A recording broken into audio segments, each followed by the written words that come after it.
Pagpala araw po, no? Kakausapin po natin ulit si Peter. Ayan, may papaabot po si Peter sa atin, no? Kaibigan, kumusta naman?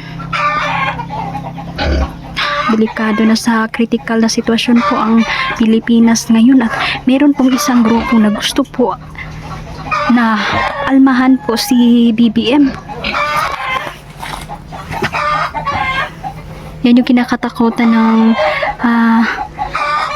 mga tao, no? Dahil baka isang pagkakamali lang talaga ay baka magdeklara ng martial law si BBM.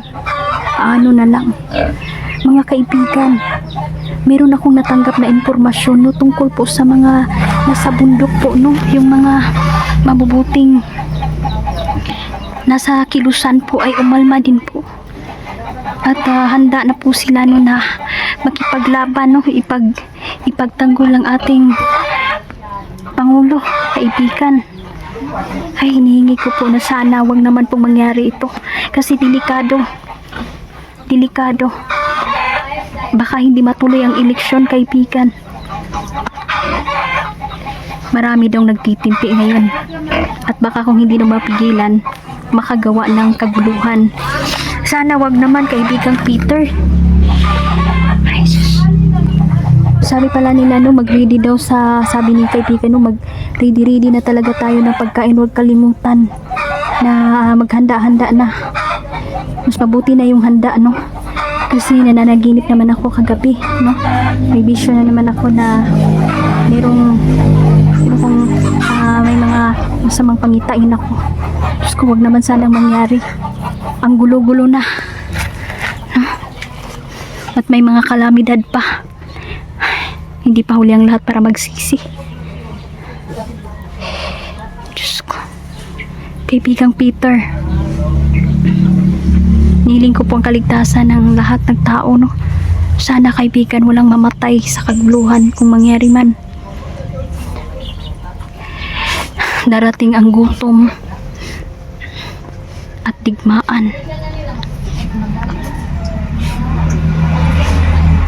Ay, Diyos ko. Opo, kaibigan. Diyos ko, sana hindi mangyari ang kinakatatakutan natin. Sabi ni kaibigang na may gusto talagang pumatay sa ating Pangulo, no, si ating Tatay Digong. Kaya no, sana mapigilan ito, kaibigan. Pero sana naman maparusahan yung tunay talaga na may sala, kaibigan. Yun yung ano natin, parusahan, kaibigan. Diyos ko, ay Diyos ko, paano na lang.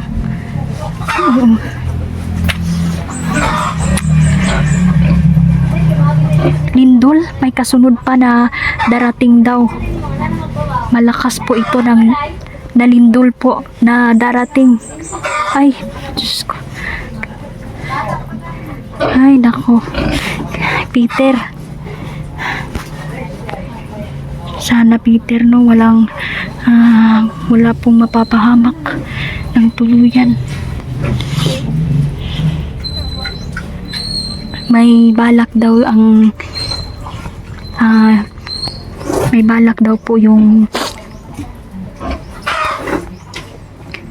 na masama ang kampo nila para po matuloy ang deklara ng martial law at hindi matuloy yung eleksyon.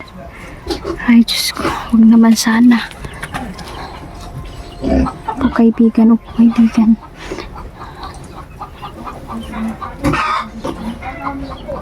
sabi pala ni kaibigang Peter, no, mag-andam-andam mag-andam daw og asin, no.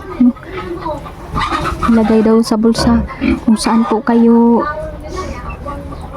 man kayo pumupunta, maglagay kayo ng asin. Kahit konti lang sa bulsa po, magsisilbing protection yan. At saka wag yung kalimutan na magdasal po. Magdasal, unang-una yan talaga dahil pinaka-powerful yung dasal. Kaibigang Peter, may lugar po kasi, Peter, na naginip ako kagabi. May lugar po na magugunaw, no?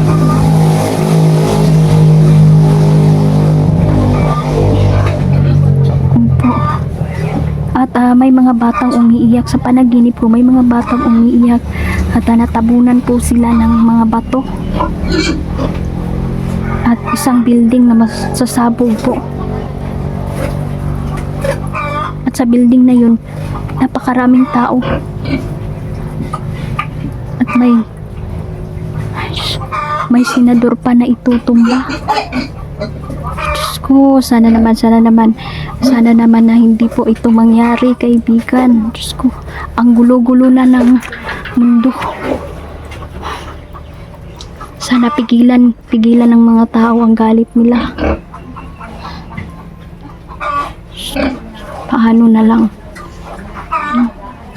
Paano na lang kung magkakagulo na? Kawawa naman yung mahihirap. Ang daming umiiyak sa mga nangyari no, naawa po sa ating presidente. May mga tao talaga na bakit galit sila kay Tatay Digong? No, paano na lang yung mga nabiktima? No? Nabiktima ng rape, ng mga adik, paano sila? Paano na lang yung mga damdamin nila? No? Sana isipin din po, no? Hindi ako bias dito, no? Gusto ko po na pantay-pantay lang ba? No? Diyos ko. Salamat, kaibigan. Oh. Sige po. Meron palang babala pala si Peter, no? Sabi ni Peter, pupunta ako sa may tinuro si Peter na lugar, no? At, kailangan kong magbigay babala sa mga tao kung saan po doon lalanding ang lindol. Ay, Diyos ko. No, shoutout pala no sa ating mga supporter dyan. Ma'am Lilgia, yan, shoutout po. Tsaka si Mama Susan, no? Mama Susan Suyat. Tsaka si Ma'am Wendy, shoutout po. Salamat po sa mga binigay niyo chocolates. Tita Cecilia, Nanay Ivy, tsaka po si Ma'am Lucila, no? Shoutout po.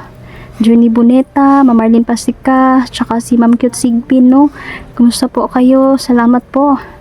Lalong-lalo na po pala kay Sir Jaime Anasco, Sir Hero Yamamoto. Kumusta po dyan sa Japan, sir? Salamat po, no? Sa patuloy sa lahat po ng mga nanonood na OFW. Si Ma'am Lorna, Ate Lorna Villa Gonzalo, salamat po. Mag-ingat po kayo. Ingat po sa pagdadrive. Salamat po. Salamat. Opo. Patuloy nyo po na suportahan po ako yung channel sa pamamagitan ng pag-share, pag-like, at saka sa pag-subscribe. Tuloy-tuloy tayo, no, sa pagbigay ng babala, no, ng mga mangyayari, no, sa pamamagitan ng tulong nating mga kaibigan. Ayan, maraming salamat po. Update ko po kayo mamaya, no. So ayan, no, nagpatawag lang po agad si Peter, no, dahil yan, meron siyang sinabi sa atin, no, mga babala, no, na may isang grupo na nais pong sugurin ng Malacanang, no. Diyos ko, paano na lang, sana hindi po mangyari, no, dahil kung magkakaguluman ay magdeklara agad yan si BBM na ng martial law at wala ng eleksyon na mangyayari. Sana po manantili tayong kalmado sa mga sitwasyon dahil naghintay lang po yung mga kalaban, no, na mamali tayo og hakbang. Kaya ingat lang po tayo, maging alerto at isipin po natin, no, lahat ng ating gagawin. And mag-ingat po kayo. Maraming salamat. Ate Pitang, kumusta po? Tsaka si Ate Shai, ingat po. Tsaka si Ma'am Len Alde, Ma'am Ariana Marie, si Ma'am Fe Bayabado, shout out sa inyo. Sir Jose, Mami Mimi Garcia, Randurialin, shout out po. At saka si Lola Mimi at saka si Lolo Bini, no. Tsaka si Mama yan. Basta po, mag-ingat po kayo. Tita Dana, tsaka si Tito Junior, shout out sa iyo. Ingat, mahal na mahal po namin kayong lahat. Maraming salamat. Shoutout din po pala, no, kay Tata Halisan, kumusta po? Tsaka kay Mamonita Puhadas, Tita Elina Langli, kumusta? Kumusta po? Maraming salamat po sa hindi ko po na-mention. Thank you po sa lahat po ng suporta. Salamat po.